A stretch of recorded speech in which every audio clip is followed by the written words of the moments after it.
I'm back with the DJI FPV. Had it for 3 days now and absolutely love it. But with that being said, let me give you a honest opinion of it and a few observations that I've made since I've had it. A few hints and tips, if you like, for anyone else that's brand new to FPV like I am. Before getting this the other day, I'd never flown FPV. I'd always admired it from a distance, but realised that it was never really accessible to me. I was never going to have the time or the patience to construct and build my own FPV. So couldn't be happier that DJI has basically solved that problem for me. They've made FPV accessible to pretty much anyone, and very quickly you will start to think you're better than what you probably are. Now, I've had a few thoughts on who the potential buyers are for this drone. Basically anyone, because it really is that much fun. But speaking from an entirely amateur hobbyist point of view, I think there are 3 groups of potential buyers. All of them probably weighing up the pros and cons between the FPV and the likes of a Mavic. Now, those 3 groups do overlap, as the FPV and the Mavic can fundamentally do the same job. The first group of people is for anybody looking for beautiful. If you want high quality photos and glorious cinematics, slow sweeping shots of landscapes, you're possibly into hiking maybe, probably own a DSLR as well. If that's you, then I would suggest that the Mavic range is the right drone for yourself. Quite simply, you're going to get the quality from the camera on the Mavic. It is better than on the FPV, there's no doubt about it. It's just simply a fact. So if you want beautiful, then the Mavic range is for you. Now, the second group, this is a little more difficult. That's for those kind of stuck in the middle, can't really decide. You might not be too concerned about your photos and your video footage being absolutely stunning and has to be the highest quality. Maybe you only casually post things on Instagram and you're just looking for a drone to add a different perspective to the content that you create. Now, if that's you, I still wouldn't recommend the FPV, if I'm honest. I'd probably say go for something like a Mavic Mini. It's a bit of a compromise on all fronts, but certainly still a fantastic piece of kit, and you will save yourself a huge chunk of cash. But if you're absolutely sure you want either a Mavic 2 Pro or the FPV, and like I say, you're not too concerned about everything having to be, the highest quality, then I probably would say the FPV is the way to go. It can take great photos like the Mavic 2 Pro, not as good, and does a fine job with the 4K video too. Again, not as good as the Mavic 2 Pro, but you're not too bothered about everything being the highest quality. Now, the third group of people is where it gets interesting, and if you can genuinely say you fall into this group, then you should right now order the FPV. Without realising it, I absolutely fall into the third group. Owning this drone has reignited something inside of me. I can only liken it to playing a video game, which I haven't done for about 10 years, and the last thing I used to play was Mario Kart on the original Wii. What I've come to realise is that FPV is all about the fun of flying. Yes, of course, I'm going to record everything that I do because I enjoy making videos, and I will even take some photos with it, of course I will. But if one day I was out and I'd forgotten to put my memory card in the thing, which I have already done that once already, then it doesn't matter. I'm still going to get it out of my bag and I'm still going to fly it, purely for the fun of flying it, have that immersive experience with the goggles on. I can't say the same thing about the Mavic. I do own a Mavic 2 Pro, and I have, again, been out once in the past and forgot to put the memory card in, and I didn't get it out of my bag. It's just not the same. You don't have the same experience of flying for the fun of flying. The difference between this and the Mavic is I fly the Mavic to take photos or video. I want the quality of the camera to capture a beautiful sunrise. Or I want to use these smart flight modes, for example, and rotate around a point of interest. I never just send it up for the sake of flying for the fun of it. The FPV, it is like a video game. I want to fly it for the fun of flying it. Push it that little bit further each time. Have that immersive experience for myself with the goggles. So if you think you could go out with no memory card but still have a great time just flying for the sake of it, then this is definitely for you. Okay, so for a few hints and tips, a few things that I've sort of picked up as I've been getting used to the FPV. Lots of them are quite obvious, but you never know, they may help somebody. So the first one, get yourself a lanyard clip. Really, really useful. I wish I could do this with the Mavic. Always looking for somewhere to put the remote down or free up your hands on the clip. Free hands. Absolutely order some spare propellers. They're always the most vulnerable thing on a drone. You are going to crash, you will break propellers. Definitely order some spares. I think I've got 3-4 sets of spare ones already. The next thing is antenna. Depending on what you're transporting your kit rounding, in order to get mine in my bag I have to remove 2 of the antenna. And on my first flight I forgot to reattach them, so I was flying with just 2 antenna. If you have to take them off, remember to put them back on. They're quite important.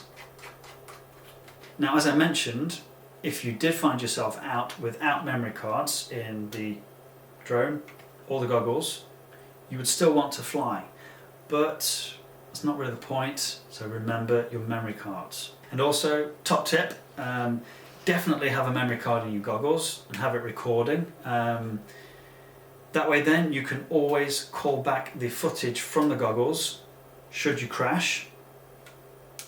Recap on the goggle footage may help you locate where your drone is. The next point is making use of the DJI Fly app. Again, you can use this to locate your drone should you crash and lose it. At the moment it looks like there's no functionality with the FPV. However, during the firmware update you have to use the app, and once you plug it in it does all work. It's just the FPV isn't on there as a selectable drone for some reason. But don't worry, it does work once you connect it all up. Next thing, obviously everyone's head and face is different. I get a little bit of light leakage from the goggles, not quite fitting perfectly around my nose and down the side here. So all I do is put my hood up. Solves the problem, everything's pitch black then. The Fly More kit is an absolute must-have for anyone with this. Battery life is very good apparently for an FPV. Usually they get about 5, maybe 10 minutes max. This thing you definitely get a good 15 minutes. 20 minutes is probably a little bit of an exaggeration, so a good 15 minutes. But that's not really very long when you're out and about, so definitely get the Fly More kit, 2 additional batteries, the charging hub. I do find it disappointing that the car charger is not included, but you can get that as well for an additional £60. Next thing, firmware updates. Before you can take your first flight, everything needs updating. Took me around 30 to 40 minutes, I think, something like that, obviously depending on your download speed. Even the batteries, they need a firmware update, so if you do get the Fly More kit, the batteries will also need a firmware update. The flight simulator, everyone's talking about practicing with it. I had a little go myself and didn't really like it, if I'm honest. What I'd actually recommend is get the damn thing, take it to a big open space, nice field, that's what I did for my first flight, and just fly it. Leave it in N mode, so all the visual sensors are doing their thing, and you should be pretty much okay. You'll learn a lot more from flying the real thing than the simulator. And certainly don't rely on the simulator for helping you to decide whether you're going to buy this in the first place. Yes, this thing flies exactly the same as any other DJI drone, so same as the Mavic, for example, up, down, left, right, pivoting on its axis, it's all the same, depending on how you have the controller set up, of course, but it's fundamentally the same. So if you're new to drones in general, then just enjoy that for a while. Leave it in N and just enjoy flying a drone, enjoy that experience. You don't need to go full FPV straight away. Even in S mode, in sport mode, this thing still flies fundamentally the same as a Mavic would, but everything's on steroids. So your input into the controllers, into the sticks, needs to be far more intuitive. So don't rush to get all FPV. If you do suffer from motion sickness, then you're probably going to feel it with having the goggles on. I do suffer from it myself quite badly. I can only be a passenger in a car for about 10 minutes before I start to feel a bit ill. Fortunately, the batteries do only last for around 15 minutes, which is probably enough at any one time. After 15 minutes, you'll probably want to take a break anyway. Sit down as you fly, that definitely helped me. Once you get your hands on it, you'll realise how sort of sturdy and tough it is. I can see why people are getting away having little crashes, including myself.